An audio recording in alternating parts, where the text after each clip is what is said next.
ശരീരം എന്ന് പറയുന്നത് മരണത്തോടുകൂടി തീരും. മരണത്തോടുകൂടി തീരും. കുറേ കാലം കഴിഞ്ഞ് ഖബർ തുറന്നു നോക്കിയാൽ ഇവിടെ ഒരാൾ മറമാടിയിൽ നിന്ന് തന്നെ അടയാളം തന്നെ ചിലപ്പോൾ ഉണ്ടായിക്കൊള്ളുന്നില്ല. അത്രയും കാലം നമ്മൾ ഖബറിൽ കിടക്കണം.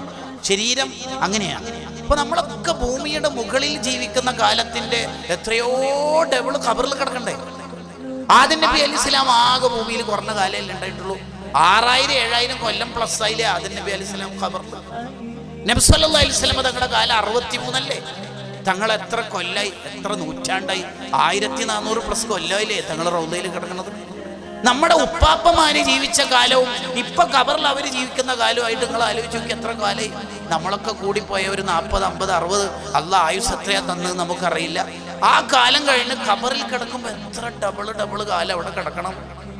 അവിടുന്ന് ശരീരമൊക്കെ നശിച്ചു, ശരീരം തീർന്നു പോകും. മരിച്ച് കഴിയുമ്പോൾ ശരീരം അങ്ങ് പോകും. ഹൃദയം ഹൃദയം കേടുവന്നാൽ ആഖിറം കേടുവന്നു. ഇനി നമുക്ക് അല്ലാഹുവിന്റെ അടുത്ത് പോകാൻ കഴിയില്ല.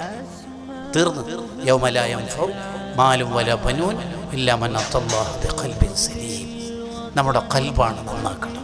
അവസാന കാലം ഇബാദത്തൊക്കെ അങ്ങ് കൂടിക്കൂടി വരും. പക്ഷെ ഖൽബ് കൂടെ ഉള്ള ഇബാദത്തായിരിക്കില്ല.